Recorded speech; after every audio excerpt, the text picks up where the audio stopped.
Well, good day, all. Ira Epstein, and here we are with your Spider ETF stock market wrap-up. And this wrap-up is for Wednesday evening, the 11th of June, 2025. You do realize, I heard Scott Besson say today, the end of the summer, and that's not that far away.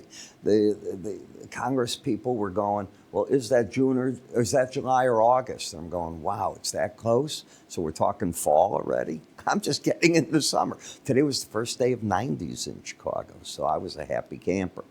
Now, let's take a look at what you have tomorrow in data coming at you, because you got the second shoe dropping now of inflation, and this one is going to be the producer prices. So we had CPI yesterday. Now you're getting the PPI part of all this, and they're looking for that up on a month over month to be up 0.2, and the core to be up 0.3. We're going to get jobless claims at 7:30. So 7:30 is going to be active when we get these two numbers. The natural gas number will come out at 9:30. And the Treasury Department, if you take a look, we're running out of money very fast. So unless we either get an extension of the budget, raise the cap some manner, emergency measure, get a budget passed, do something, we'll see. Right now, the best you can hope for is that the Senate can get something to the House by July 4th, and then it's going to go into committee there. They'll come back. They got to figure out what they can do from what the Senate does, and the two got a ways to go. It's going to be rough. You're going to run out of time. You could run up against the point where they have to make a decision in Congress. How do they keep things going? Today was a fascinating day because the stock market was up most of the day, and you wouldn't know that by looking at all of these indices down. And what took place is, if you get my twice daily letter, in the morning I started writing about the fact that Iran was already threatening the U.S. going into this weekend's meeting on nuclear weapons. They're going to attack. They know where all the U.S. personnel are, where all the bases. They've got it dialed in. They can do this. They can do that. With that, that's not the way to negotiate against Trump. That's number one. With that, what the U.S. did is in Iraq, they started evacuating unnecessary personnel from the embassy, and it's spreading to the other embassies. Whenever this happens and you start taking your personnel out, it's the step away from something bad going to happen. You're getting them out of harm's way. And Putin did do what he said. Russia, through him, has offered to take nuclear material, process it for Iran, and give it back to them in low commercial grade, if that's what they need it for. They won't do that. Come on. They're not going to give up their enrichment. They just, last week, fired another missile capable of carrying a 4,000-pound bomb. They're doing different things in different ways, and we will see where this goes. But that is what I think hit the market, not the PPI fear of it. And I could be wrong on that. I think it was the other, because so far the inflation numbers, including PPI, if you've said they come out anywhere, it's not quite as much inflation, and we're all doing this. It's 4 months now. Where's the impact of those tariffs? We'll see.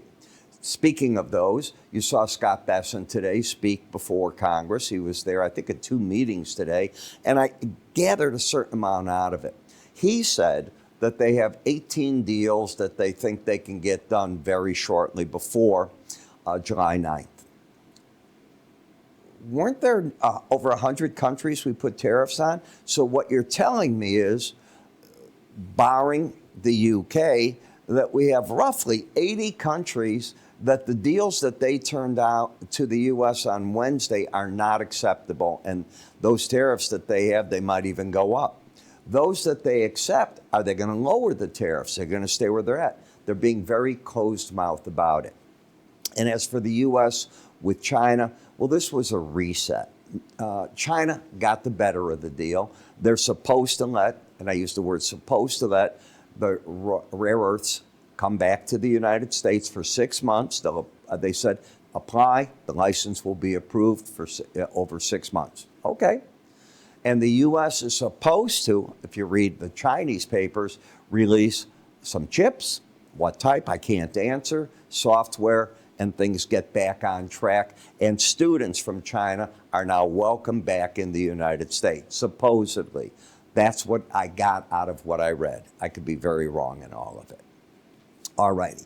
But tonight you saw gold, if you're watching gold futures, they're up about $45 off the idea that there could be a war threat. Bonds are just very stable right now. We'll see if the dollar gets a bit. It hasn't done well in these environments. And just remember, people that go into like buying gold and all this because of a war, I'd rather buy it because of inflation, because the idea of a war, the idea there is don't let it happen. So we'll see what happens there.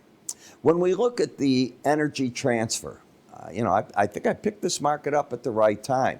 I could understand it pulling back a little from here, but I'm friendly this market. Higher lows, higher highs, bullish. The market is over the 18-day average and the 200-day average in the gray, bullish, and it's been challenging it this week. The next stopping zone, the closest moving average, is the 100 at 1837. And the Bollinger Band is where it went today, and it magically stopped.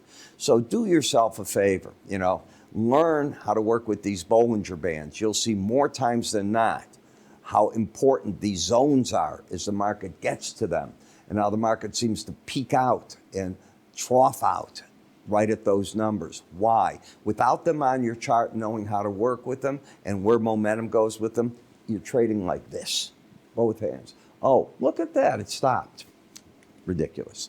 I can make that argument, but it is overbought, and that gets me excited. I want it to be overbought. It either embeds or it pulls back into this region where it could be very interesting. Then we get to Materials Corp, and it fell all the way down today, and look what it held, the 100-day average. So when markets go up and they get over that key average, which is normally resistance on the first time you hit it, and they come back down, it flips its role typically, and it becomes support, and that's exactly what happened. It is in an overbought condition, void of a trend. It's got bias up. It's got a higher high and lower and low. Then we go to Broadcom, which did hold very nicely the 18-day average of closes. So until this market closes under 241.10, I'm of the opinion the pros are still saying, okay, we've corrected an overbought market. Everything's looking good. This still looks fine on the bullish side. That's what I think they're saying. In Google, market got up to the upper Bollinger Band, ran out of some problems. All right, so we'll see what happens there. Is it CoreWeaver that today went up on the news because they're doing some business with them? Could be. But I look for support to be the 170.28.59 to 171.51 level. I don't think it's a buy against the Bollinger Band. I've always said that. Why would you buy the number where the market has only 5% of the time going over it? I look for it there, but are we really trending? The answer is no. You have the upside bias, but you're overbought. You have a lower and low, higher high pattern. In Netflix, I said it to you 3 times this week now, that I think that what we've got is a market at the 1200 level is trying to find if it can support that for another move. We'll see. 1250 to me, all the way up here into this range, that could be the next spot that this market wants to go. Robinhood. Disappointment that it didn't make it into the key S&P. It still has lost its embedded reading.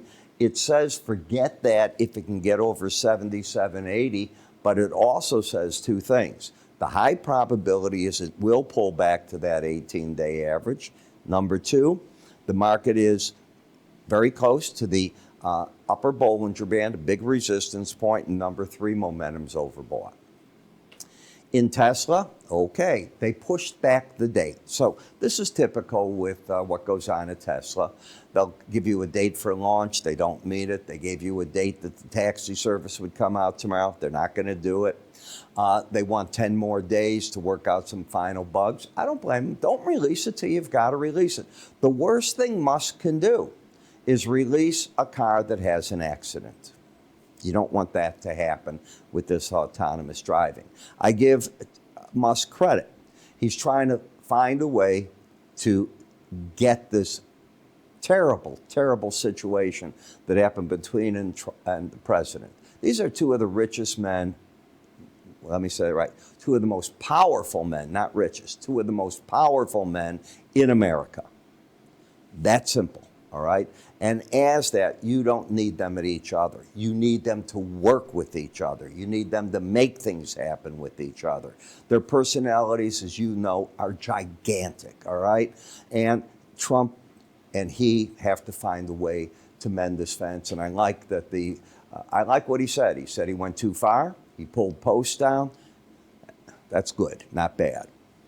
It kicked up Tesla at first, but only ended up about 30 cents higher on the day. In stocks, it continues to be good. So the semiconductors are still strong in play. Everybody realizes that the next step is all semiconductors. I mean, Jensen today was, I think, in Paris talking about where the inflection point is, and he says we're there for it, and that's the head of NVIDIA, obviously. Higher lows, higher highs, and XLF coming up. I read so much all day, I get dizzy from everything you do. I can't believe how much I read. Higher high, lower low, and the market just hanging in right here. And it lost its ability to get the embedded reading today, goes back under 80. So if we drop back a little, both numbers were over 80 yesterday. Both were over 80 the day before. And if we go to the day before, bingo. So not there, but day one of embedding Friday, day two of embedding Monday, day three of embedding took place on Tuesday, and today it loses that reading. No, it didn't. You got to close under 79 on my rule. So you're not there, okay? Trick pattern. All right, XLE coming up to the upper band in the 100-day average. Well, why wouldn't all of energy go up? If something does break out in the war front between Iran and or the U.S. and or Israel, energy prices will be looked at to go back up. Gold got a bid. I'm sorry, that's one of those bad quotes. That this is the alpha version, as you can see, of what we've got. They're going to give me a new version, they said, in a day or so. They're hoping they've got that resolved for me. Higher lows, higher highs. And this only happens on the stock version, not the version for the futures. And copper, I am bullish, all right? So how could you not be until you lose the embedded reading? So this pullback is what the doctor wrote. Doesn't mean it'll work out. Close under 79, bye-bye. Stay with it. Why not looking at 44 and a quarter for the next resistance point? BND, I would assume BND and TLT could get bids, but there's a problem, a big problem. Now, here's the thing. Tomorrow we get the 30-year bond auction in the U.S. Uh-oh, how's that going to go? We've had problems. People don't want the long end of the market. And, you know, we didn't always issue a 30-year bond. Are you aware of that? We had it. We got rid of it. We brought it back. I'm not talking futures. I'm talking the actual Fed, Treasury Department. So do we need all this? I don't know. In this world that changes the way it is, can you really, do you want to invest 30 years out? I've got my doubts about it. I've had my doubts about it. It's a neat way to lock in for governments lower money if people are willing to throw it at it. But I can see where the problems will be. But we have the auction tomorrow. You want to pay attention to how it goes. In the dollar, slipping, be careful. You don't want to take out these lows. It could be a real problem in the market. And in FXE, are we going to go up and hit the Bollinger Band again? It is overbought. So take advantage of what we do. We've got our products, our free offers. You go to IraEpstein.com. Join me in the morning in the Spider ETF video, the subscriber version, where I say buy here, sell there. We track every trade that we recommend from beginning until end, win, lose, draw. Sometimes I'll tell you, take off a third of the position, take off 50%. We do it in pieces, buy back at this number, and see how the trades work out. I take them from beginning to end on the trades that are open that I recommend.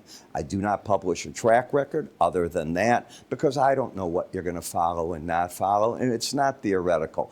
It's here's the trade I recommended, here's the price, it absolutely could have been filled, and here's where you come out, and that's the end of it. I hope you like that because I find it interesting. Take the courses, learn Bollinger Bands, learn outside days, and learn all the moving averages the way I teach them. I think that might help you too. Again, IraEpstein.com. I'll catch up with you tomorrow.